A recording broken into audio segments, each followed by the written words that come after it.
This is video number 26 in the Red Flags of a Narcissist series. Video 26 is red flag number 26, which is gaslighting. Gaslighting is a manipulation technique that's designed, it's done obviously by other manipulative people, tends to be narcissists and antisocials, other kind of cluster B personalities there, and cults. And what it is it's a series of techniques really that are done to get the victim to kind of question their sanity, with the end result of them looking towards their abuser to let them know what's really real and what's really going on. This can be very subtle. I've had this done to me and never knew it was happening, and I'm fairly highly trained in this field and never saw it. So it's very subtle, and and it's very effective because the victim really does start wondering, like, man, I must be really losing it. And so what it is, so the movie, I'll link to the movie down here below. Okay, I'm linking to the older version of it. But the movie gets its name from, there's a scene. So the whole movie is set up where this guy has, I don't want to give too much away. He is a bad guy. He's trying to drive his wife insane. And there's a scene in the movie where the lights are flickering, and she sees this, and every time she sees this, he'll tell her, well, no, I don't see anything. But in reality, he knows exactly what's going on. And so kind of throughout the movie, he's doing these little things. He's hiding things in her purse. He's moving objects around and then denying that he's doing it. He's insisting that she's stealing from him. These kinds of things that just erode her sanity.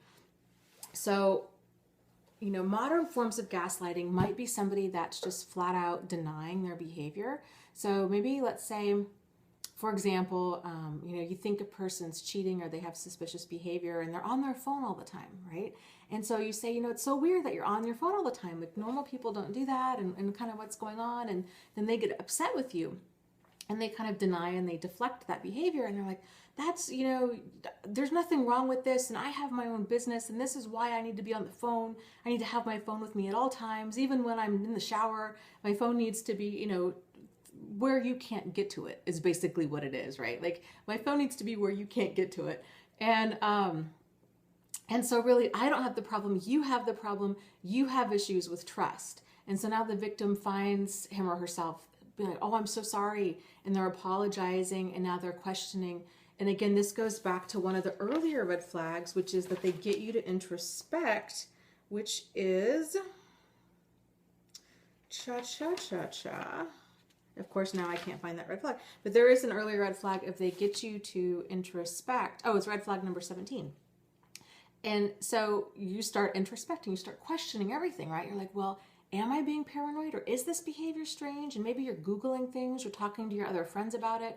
You're like, well, I don't know. And he says there's nothing going on. And I mean, there's no other proof. And you feel this need to dig, right? To get more, I need more proof, more proof. And the reality is, if you're needing proof that a person's not it's really hard to prove a negative, right? Like, it's really hard to prove that, you're not cheating, or prove that you didn't commit this murder. It's like, wow, how would I prove, here's my alibi, but I can't, it's hard to prove a negative like that. So victims kind of make themselves nuts because they're really looking for information that's kind of not there. So it's really, that in itself is crazy making, and that in itself is a huge red flag.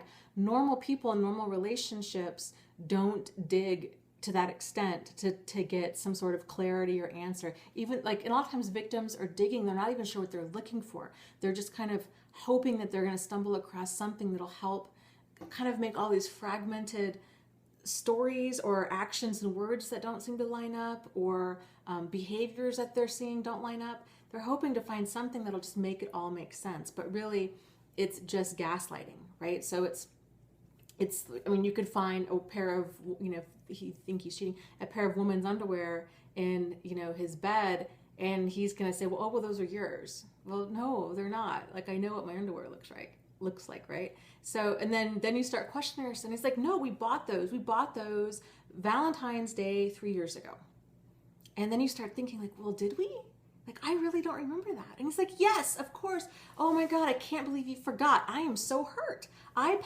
We went to Victoria's Secret or wherever, and those underwear, and you picked them out, and I loved the pattern, and blah, blah, blah, blah. And it creates this whole story around it, right? Because they're really never at a loss for words. And so you think, well, I must have just forgotten. Like, that's really crazy, right? That I forgot that. Because they're so convincing, and a lot of them think really fast on their feet. So then the victim just accepts their truth as reality, and they kind of just swallow their concerns and their doubt. So it can be something as outright as that. And it can be sometimes moving things around. It could be, moving your car keys to somewhere else and then saying, no, you put those in the bathroom, not me. And you're like, what? No, I really don't think that I did. So there's gaslighting also, it goes hand in hand with what's called managing down of expectations. And what this is it's something that happens in all abusive relationships when the victim decides to stay, right? It's because there's that cycle, and it just goes round and round and round, this nightmarish merry-go-round, right, until the victim decides to hop off.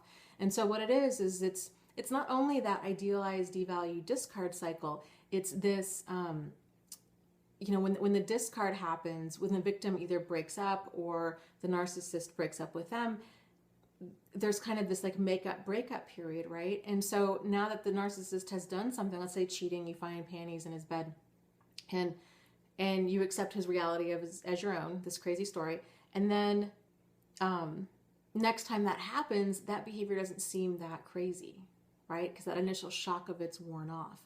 And you can hear, it's easier, of course, right, to hear in other people that they've had their expectations of their partner and their relationship managed down by paying attention to what they're saying. So this is why kind of after time, a lot of friends and family of victims just don't want to hear it anymore, because it's so, it can be so exhausting, and it can be just so frustrating when a person, shows up on your doorstep for the 10th time, and and they say, well, he's hit me again, and this time he killed the dog, and he's taken all my money, and I think he might be molesting my daughter, and all of these, I got fired from my job, and he really beat me up good this time, and then they rally behind him, and then 3 days later they're back with the victim.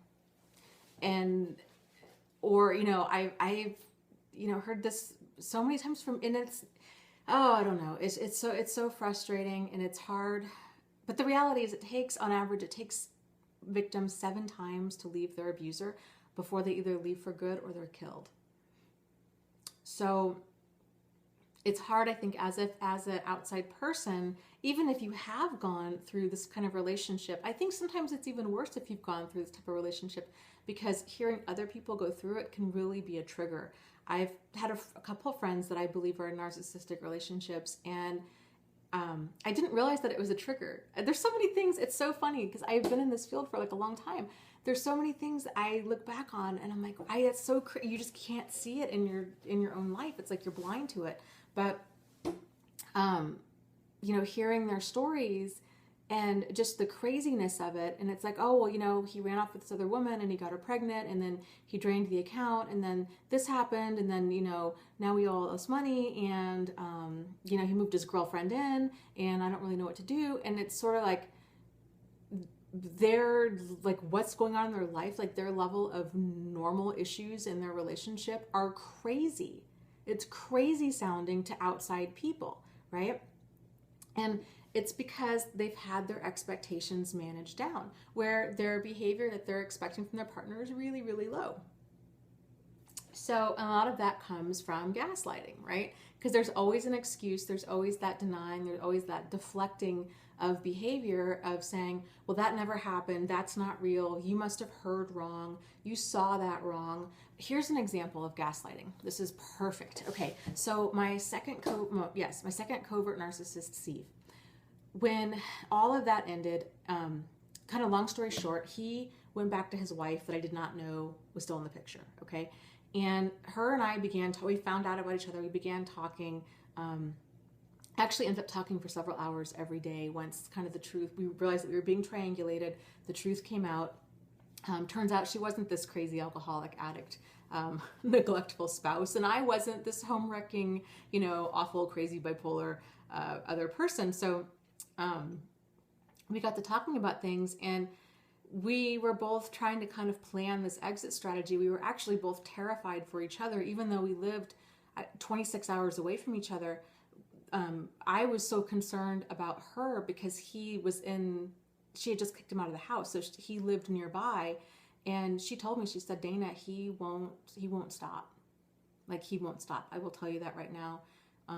If I kick him out, he will show back up on your doorstep. And I completely believed her. He was nuts. He was totally nuts in the end. Did not see that coming at all. And so, and of course, this whole time I kept saying, like, you really got to be careful. Like, he is going to do everything in his power to worm his way back into your life.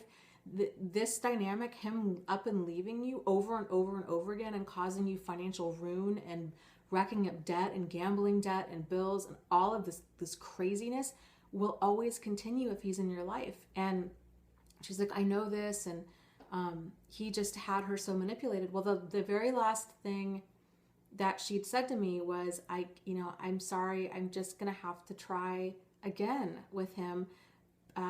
We have this connection, this intense connection. I just can't deny it. And I think I said something along the lines of like, well, good luck with that, and just be safe and be smart, maybe like separate your finances. And then not even like 5 minutes later, she sends me this text and says, I must be an idiot. And she sent me this link to an ad he'd posted on Craigslist looking for a threesome. And, so then I was just like, I can't believe he was doing this. And so I'm looking at the ad, right? And so then I respond back to her. She ends up confronting him. And I said, well, what did he say about it? And he basically told her that he was, he had written that ad, but that he had second thoughts and he never ended up posting it on the internet. And I was telling her, I'll call her Molly. That's not her name. I said, Molly, yes, of course. Yes, he did post it on the internet because you sent me the link. Like, you can't send somebody a link to something unless it's like live on the internet somewhere, right?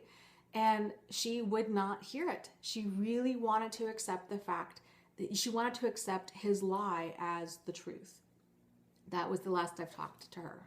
So that's a great form of gaslighting. It happens all the time with manipulative people. If you feel that stories don't quite add up, if you feel like somebody's really if you feel like you're questioning your sanity a lot, then you're probably being gaslit. So that's it for red flag number 26. On to red flag number 27, impulsive and or reckless behavior. Stay tuned. And as always, any questions, comments, concerns, frustrations, ideas for videos, you want to share part of your story, you just want to say hi, let me know. My contact info is down below. My Facebook group is called Narcissist Support. My website is also narcissistsupport.com. My name is Dana, and I will see you soon.